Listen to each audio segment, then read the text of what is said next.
Shalom, Bapak Ibu Saudara sekalian dikasihi oleh Tuhan Yesus Kristus. Senang sekali saya dapat kembali menjumpai Anda melalui renungan hari ini GKMI Anugerah.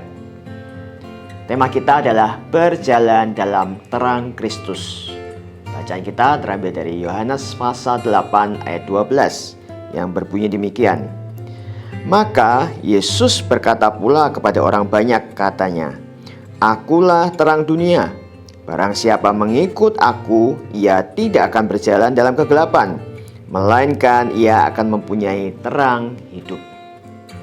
Bapak Ibu Saudara sekalian, apakah Anda pernah punya pengalaman berjalan dalam gelap? Saya yakin setiap kita pernah. Mungkin ketika suatu malam kita sedang beraktivitas di dalam rumah, kemudian listrik tiba-tiba padam. Biasanya kita akan segera mencari alternatif sumber terang lainnya, seperti handphone atau lilin. Atau barangkali kita sedang berkendara melewati sebuah lorong panjang yang minim penerangan. Maka kita perlu menyalakan lampu kendaraan kita. Mengapa demikian? Karena memang manusia tidak diciptakan Tuhan untuk berjalan di dalam gelap. Dalam gelap kita tidak akan mampu untuk bergerak dengan luasa. Kita harus meraba-raba karena kita tidak dapat mengenali apa yang ada di hadapan kita. Orang yang hidup di luar Kristus digambarkan sebagai sedang berjalan dalam kegelapan. Bukan karena ketiadaan lampu, namun karena hati yang gelap dikuasai oleh dosa. Perkataan Yesus, "Akulah terang dunia," ini merupakan sebuah respon dari kegelapan hati para ahli Taurat dan orang-orang Farisi pada waktu itu.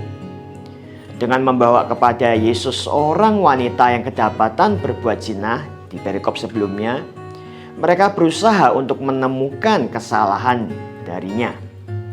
Namun bukan kesalahan Yesus yang mereka temukan.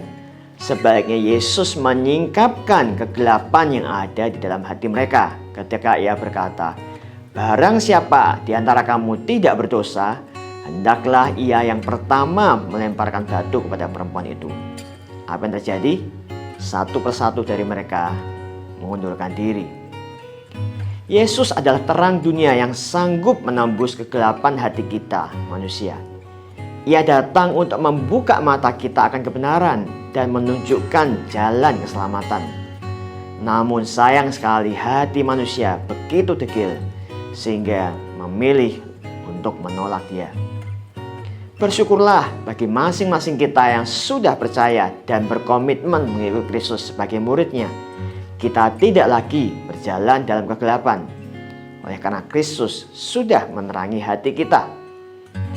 Firman Tuhan menjadi pelita bagi kaki kita dan terang bagi jalan kita sehingga kita tidak berjalan di dalam kegelapan.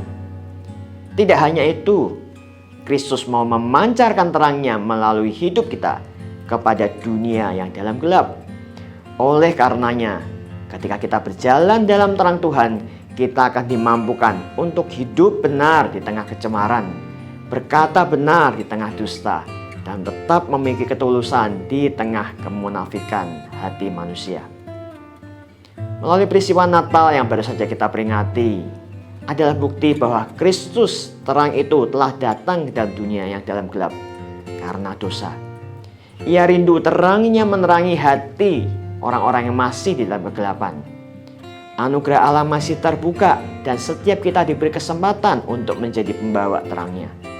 Oleh karenanya, mari kita senantiasa berjalan dalam terang agar terang Kristus terpancar melalui kehidupan kita. Amin.